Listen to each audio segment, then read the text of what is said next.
నమస్తే ఫ్రెండ్స్, నేను మీ సుజాతాని. Welcome back to Mowgli's kitchen. ఈరోజు మన వీడియోలో చేపల ఇగురు మంచి టేస్టీగా ఎలా చేయాలో చూపించబోతున్నాను. పిల్లల నుంచి పెద్దవాళ్ళ వరకు అందరూ ఇష్టపడతారు. అలాగే ఫిష్ తినడం కూడా ఆరోగ్యానికి చాలా మంచిది. ఎప్పుడు చేపల పులుసు ఒకేలా కాకుండా ఓసారి ఇలా మసాలాలు వేస్ట్ చేయండి, చాలా టేస్టీగా ఉంటుంది. సో లేట్ చేయకుండా చేపల ఇగురు ఎలా చేయాలో చూద్దాం రండి. ముందుగా ఇక్కడ ఒక అర కేజీ చేప ముక్కలను తీసుకున్నాను. శుభ్రంగా ఉప్పు నిమ్మరసం వేసి చక్కగా క్లీన్ చేసి పక్కన పెట్టుకోవాలి. అలా చేయడం వలన చేపల్లో ఉండే బ్యాడ్ స్మెల్ అనేది పోతుంది. అలాగే ఇప్పుడు ఆ చేప ముక్కలకి అర టీ స్పూన్ పసుపు, అలాగే 1 టేబుల్ స్పూన్ సాల్ట్, 2 టేబుల్ స్పూన్ల కారం వేసుకొని ఈ చేప ముక్కలకి బాగా పట్టించాలి. ఇలా చేయడం వలన చేప ముక్కలు అనేవి చప్పగా రాకుండా ఉప్పు కారంతో మంచి టేస్టీగా వస్తాయి.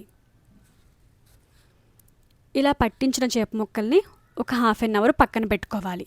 ఈలోగా మసాలా కోసం స్టవ్ ఆన్ చేసి ప్యాన్ పెట్టుకొని అందులోకి 1 టేబుల్ స్పూన్ ధనియాలు, అలాగే హాఫ్ టేబుల్ స్పూన్ మిరియాలు, అర టీ స్పూన్ జీలకర్ర, అలాగే 4-5 లవంగ మొగ్గలు, చిన్న దాల్చిని, ఒక యాలుక, అలాగే అర టేబుల్ స్పూన్ ఆవాలు వేసుకొని దోరగా ఫ్రై చేసుకోవాలి.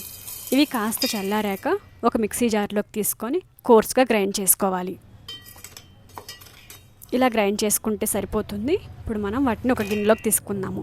ఇప్పుడు అదే జార్లోకి 5-6 రెమ్మల వెల్లుల్లి, ఒక 3-4 అల్లం ముక్కలు, అలాగే సన్నగా తరిగి పెట్టుకున్న ఉల్లిపాయ ముక్కలు, అలాగే ఒక 2 పచ్చిమిర్చి వేసుకొని కోర్స్గా గ్రైండ్ చేసుకోవాలి. మరీ మెత్తగా గ్రైండ్ చేసుకోవాల్సిన పని లేదు, ఇలా కోర్స్గా గ్రైండ్ చేసుకుంటే సరిపోతుంది. అలాగే స్టవ్ ఆన్ చేసి ప్యాన్ పెట్టుకొని అందులోకి ఒక 3 టేబుల్ స్పూన్ ఆయిల్ వేసుకోవాలి. ఆయిల్ వేడెక్కాక మనం ముందుగానే మ్యారినేట్ చేసి పెట్టుకున్నాం కదండి చేప ముక్కలు, అవి 1 బై 1 వేసుకుంటూ ఫ్రై చేసుకుంటూ ఉండాలి. ఒక సైడ్ ఫ్రై అయ్యాక టర్న్ చేసుకుంటూ రెండో వైపు ఫ్రై చేసుకోవాలి. ఇలా ఫ్రై చేయడం వలన చేపల ఇగురు అనేది చాలా టేస్టీగా ఉంటుందండి. మీరు కూడా ఇలా ట్రై చేసి చూడండి, చాలా అంటే చాలా బాగుంటుంది. ఇలా ఫ్రై అయిన చేప ముక్కల్ని మనం ఒక ప్లేట్లోకి తీసుకుందాము. మనం ఇలా ఫ్రై చేసిన చేప ముక్కలు పులుసులో కానీ ఇగురులో కానీ ఎక్కడ ఎరగకుండా కర్రీ అనేది చాలా బాగా వస్తుంది. అలాగే ఇప్పుడు అదే ప్యాన్లోకి మనము చేప ముక్కలు ఫ్రై చేసుకున్నాం కదండి, ఆయిల్ వేసుకొని ఆయిల్ వేడెక్కాక మనం ముందుగానే గ్రైండ్ చేసుకు పెట్టుకున్న ఆనియన్ పేస్ట్ వేసుకొని దూరగా ఫ్రై చేసుకోవాలి.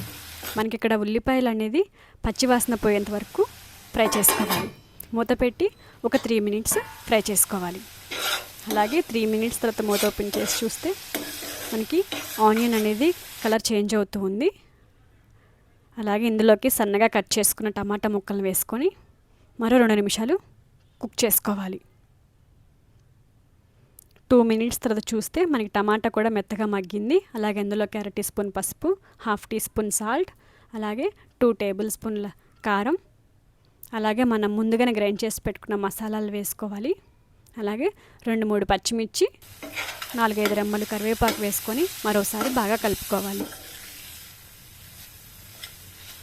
మనకి ఈ మసాలాలు అనేవి మంచిగా కలిసేలా కలుపుకొని ఒక కప్పు వాటర్ వేసుకొని మరోసారి బాగా కలుపుకోవాలి. ఇక్కడ మీ కన్సిస్టెన్సీ తగ్గట్టు వాటర్ అనేది అడ్జస్ట్ చేసుకుంటూ వేసుకోండి.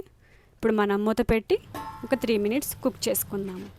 3 మినిట్స్ తర్వాత చూస్తే మనకి ఆయిల్ అనేది సపరేట్ అవుతూ ఉంటుంది. చూసారు కదా, గ్రేవీ కూడా చిక్కబడుతూ ఉంటుంది. అలాగే మనం ముందుగానే ఫ్రై చేసి పెట్టుకున్న చేప ముక్కల్ని 1 బై 1 గ్రేవీలోకి వేసుకోవాలి. ఇలా వేసుకున్న తర్వాత 10 to 15 మినిట్స్ మూత పెట్టి లో ఫ్లేమ్లో కుక్ చేసుకోవాలి. 15 మినిట్స్ తర్వాత మూత ఓపెన్ చూస్తే ఆయిల్ అనేది ఇలా సపరేట్ అవుతూ ఉంటుంది. అలాగే మనకి ముక్క కూడా బాగా ఉడికింది. చూసారు కదా, గ్రేవీ కన్సిస్టెన్సీ అనేది చిక్కగా వస్తుంది. సో ఆయిల్ మొత్తం సపరేట్ అయింది, మనకి కర్రీ అయితే రెడీ అయింది. ఇప్పుడు ఇందులోకి మనం సన్నగా తరిగి పెట్టుకున్న కొత్తిమీరని వేసుకోవాలి.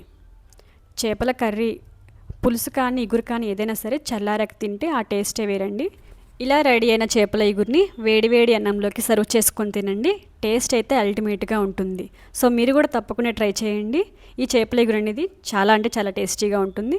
అలాగే ఈ వీడియో నచ్చితే లైక్ చేసి మీ ఫ్రెండ్స్ అండ్ ఫ్యామిలీస్కి షేర్ చేయండి.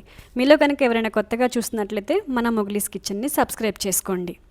Thanks for watching.